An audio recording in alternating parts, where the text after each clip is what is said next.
ಇನ್ಫೋಸಿಸ್ ಸಂಸ್ಥೆಯ ಉದ್ಯೋಗಿಗಳು ಸೇರಿಕೊಂಡು ಕಟ್ಟಿದ ಪ್ರೇರಣಾ ಸಂಘ ಸಮಾಜಮುಖಿ ಕಾರ್ಯ ಚಟುವಟಿಕೆಗಳಲ್ಲಿ ತೊಡಗಿಸಿಕೊಳ್ಳುತ್ತಿದೆ. ಶಾಲಾ ಮಕ್ಕಳಿಗೆ ಪ್ರೋತ್ಸಾಹ ನೀಡುವ ಉದ್ದೇಶದಿಂದ ಅವರ ಕಲಿಕೆಗೆ ಬೇಕಾದ ಮೂಲಭೂತ ಸೊತ್ತುಗಳನ್ನು ಒದಗಿಸುವ ಕಾರ್ಯವನ್ನು ಮಾಡುತ್ತಿದೆ ಎಂದು ಇನ್ಫೋಸಿಸ್ ಸಂಸ್ಥೆ ಮಾನವ ಸಂಪನ್ಮೂಲಾಧಿಕಾರಿ ಸಂದೀಪ್ ಡಿಸಿಲ್ವಾ ಹೇಳಿದರು. ಅವರು ಪಜೂರು ಗ್ರಾಮದ ಕಂಬಳ ಪದವು ಶ್ರೀ ರಾಧಾಕೃಷ್ಣ ಅನುದಾನಿತ ಹಿರಿಯ ಪ್ರಾಥಮಿಕ ಶಾಲೆಯ ವಿದ್ಯಾರ್ಥಿಗಳಿಗೆ ಮುಡಿಪು ಇನ್ಫೋಸಿಸ್ನ ಪ್ರೇರಣಾ ಸಂಘದ ವತಿಯಿಂದ ಉಚಿತ ಪುಸ್ತಕ ಹಾಗೂ ಯೂನಿಫಾರ್ಮ್ಗಳನ್ನು ವಿತರಿಸಿ ಮಾತನಾಡಿದರು. ಇನ್ಫೋಸಿಸ್ ಸಂಸ್ಥೆಯಿಂದ ನಾವು ನಮ್ಮ ಸಂಸ್ಥೆಯಲ್ಲಿ ಎಲ್ಲ ಎಂಪ್ಲಾಯೀಸ್ ಇದ್ದಾರೆ. ಅವರು ಒಟ್ಟಿಗೆ ಸೇರಿ ಒಂದು CSR ಕಮಿಟಿ ಅಂತ ಫಾರ್ಮ್ ಮಾಡಿದ್ದಾರೆ. ಅದರ ಹೆಸರು ಪ್ರೇರಣಾ ಅಂದರೆ ನಾವು ಎಲ್ಲ ಎಂಪ್ಲಾಯೀಸ್ ಸೇರಿ ನಾವು ಅದಕ್ಕೆ ಹಣ ಹಾಕಿ ಹೀಗೆ ಇಂಥ ಸಹಾಯಗಳನ್ನು ಮಾಡ್ತೇವೆ. ಇಂಥದ್ದು ಈ ಏರಿಯಾದಲ್ಲಿ ಹಾಗೂ ಹೊರಗಡೆ ತುಂಬ ಶಾಲೆಗಳಿವೆ. ನಾವು ಪ್ರತಿ ವರ್ಷ ಕೆಲವು ಮಕ್ಕಳಿಗೆ ಇಂಥ ಪುಸ್ತಕ ಕೊಡ್ತಿದ್ದೇವೆ.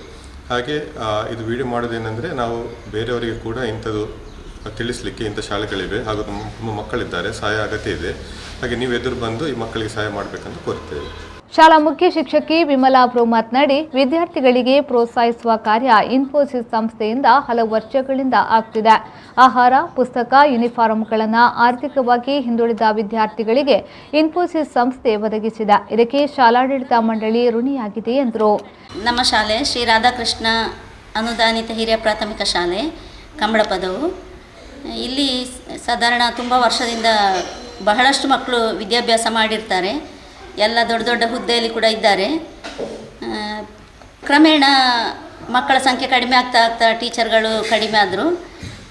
ಅಲ್ಲಿಂದ ನಮಗೆ ನಮ್ಮ ಕಂಬಳ ಪದವಲ್ಲಿ ಇರುವಂತಹ ಇನ್ಫೋಸಿಸ್ ಟೆಕ್ನಾಲಜಿಯವರು ಪ್ರತಿ ವರ್ಷ ಕೂಡ ಯೂನಿಫಾರ್ಮು ಆಮೇಲೆ ನೋಟ್ ಪುಸ್ತಕಗಳನ್ನು ಕೊಟ್ಟು ಸಹಕರಿಸ್ತಾ ಇದ್ದಾರೆ.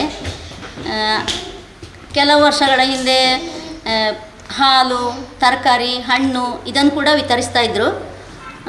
ಇವಾಗ ಯೂನಿಫಾರ್ಮ್ ಮತ್ತು ನೋಟ್ ಪುಸ್ತಕಗಳನ್ನು ಕೊಟ್ಟು ನಮ್ಮನ್ನು ತುಂಬ ಸಹಕರಿಸ್ತಾ ಇದ್ದಾರೆ. ಅವರಿಗೆ ನಮ್ಮ ಸಂಸ್ಥೆ ಯಾವತ್ತೂ ಋಣಿಯಾಗಿರ್ತೇವೆ. ಇನ್ನು ಮುಂದೆ ಕೂಡ ಇವರ ಸಹಕಾರ ನಮ್ಮ ಮಕ್ಕಳಿಗೆ ಹೀಗೆ ಸಿಗಲಿ ಅಂತ ಹೇಳಿ ದೇವರವರಿಗೆ ಅದನ್ನು ಒದಗಿಸುವಂತಹ ಭಾಗ್ಯ ಕೊಡಲಿ ಅಂತ ಹೇಳಿ ನಾನು ದೇವರಲ್ಲಿ ಬೇಡಿಕೊಳ್ತಾ.